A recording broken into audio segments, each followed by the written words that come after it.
कर्नाटक में विधानसभा चुनाव का शंखनाद हो चुका है। अन्य मुद्दों के अलावा प्रधानमंत्री नरेंद्र मोदी इस चुनाव में भाजपा का प्रमुख चेहरा होंगे। मोदी यहां पर रैलियां भी कर चुके हैं, जबकि गृह मंत्री अमित शाह कर्नाटक में लगातार सक्रिय बने हुए हैं। कांग्रेस की ओर से पार्टी अध्यक्ष मल्लिकार्जुन खड़गे के लिए भी यह चुनाव काफी महत्वपूर्ण है। पार्टी अध्यक्ष के नाते तो यह चुनाव उनके लिए अहम है ही, राज्य में कांग्रेस की हार जीत उनके राजनीतिक कद पर भी निश्चित ही असर डालेगी। हालांकि राज्य में भी कई स्थानीय चेहरे भी हैं जो इस चुनाव में महत्वपूर्ण भूमिका निभाएंगे, चाहे फिर वो पूर्व मुख्यमंत्री बीएस येदियुरप्पा हो या फिर कांग्रेस नेता और पूर्व मुख्यमंत्री सिद्धारमैया। ये जान लेते हैं उन्हीं 5 प्रमुख चेहरों के बारे में जो इस चुनाव में अहम भूमिका में नजर आएंगे। बीएस येदियुरप्पा। कर्नाटक के पूर्व मुख्यमंत्री डॉक्टर बीएस येदियुरप्पा चुनावी राजनीति से संन्यास लेने की घोषणा कर चुके हैं। हालांकि दक्षिण राज्यों से भाजपा के पहले ऐसे नेता हैं जो मुख्यमंत्री बने। 27 फरवरी 1943 को राज्य के मांड्या जिले के बूक नाकेरे गांव में जन्मे येदियुरप्पा राज्य के शक्तिशाली शैव लिंगायत समुदाय से आते हैं। इस समुदाय के बीच उनका अच्छा प्रभाव भी है। उनकी ताकत का पता इस बात से ही चलता है कि भ्रष्टाचार के आरोपों के बावजूद भाजपा ने उन्हें फ्रंट लाइन में रखा। येदी की सीट शिकापुरा से अब उनके बेटे विजयेंद्र चुनाव लड़ने जा रहे हैं। हालांकि येदियुरप्पा लंबे समय से भाजपा से खुश नहीं है। उनकी नाराजगी पार्टी को नुकसान भी पहुंचा सकती है। भाजपा का दूसरा बड़ा चेहरा मुख्यमंत्री बासुराज बोम्मई हैं। वे भी वीर शैव लिंगायत समुदाय से ही आते हैं। मुख्यमंत्री पद के लिए येदी ने बोम्मई का नाम आगे बढ़ाया था, लेकिन बाद में दोनों के संबंधों में खटास आ गई। दोनों के बीच मतभेद साफ नजर आते हैं। इनके बीच की गुटबाजी भाजपा के विधानसभा चुनाव में नुकसान भी पहुंचा सकती है। हालांकि बोम्मई के पक्ष में एक अच्छी बात सामने आई है। कन्नड़ सुपरस्टार किच्चा सुदीप ने उनके पक्ष में चुनाव प्रचार का ऐलान किया है।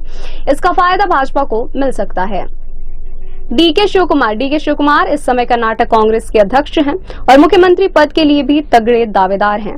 डीके लिंगायत के बाद सबसे महत्वपूर्ण समुदाय वोकालिंगा से आते हैं। वे मात्र 27 साल की उम्र में 1985 में पहली बार सतनूर सीट से निर्दलीय उम्मीदवार के रूप में विधायक बने थे। पार्टी में आपसी समन्वय के साथ ही वोकालिंगा समुदाय के वोट हासिल करने भी उनके लिए बड़ी चुनौती होगी। शिव कुमार की गिनती कर्नाटक के सबसे अमीर राजनेताओं में होती है।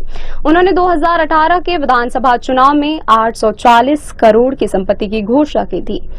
वाई सिद्धारमैया। यतींद्र सिद्धारमैया की गिनती कांग्रेस के सीनियर नेताओं में होती है। वे राज्य के पूर्व मुख्यमंत्री होने के साथ एक बार फिर इस शीर्ष पद के दावेदार हैं। कर्नाटक के तीसरे महत्वपूर्ण समुदाय कुर्बा से आने वाले सिद्धू चुनाव से पहले इमोशनल दाव भी खेल चुके हैं। उन्होंने कहा है कि यह चुनाव उनका आखिरी चुनाव होगा। डीके शिव कुमार से उनकी प्रतिद्वंदिता भी किसी से छिपी नहीं है। ऐसे में डीके और सिद्धारमैया के बीच की खींचतान कांग्रेस के लिए मुश्किल का सबब बन सकती है।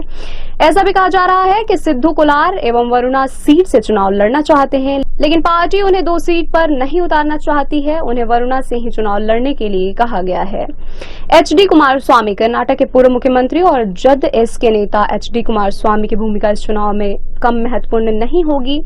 वोकालिंगा समुदाय से पैठ रखने वाले स्वामी की पार्टी 2018 में 18% से ज्यादा वोट हासिल कर तीसरी सबसे बड़ी पार्टी बनी थी। उस समय उसे 37 सीट मिली थी। स्वामी मुख्यमंत्री पद के भी दावेदार हैं। त्रिशंकु विधानसभा की स्थिति में उनका रोल महत्वपूर्ण हो सकता है।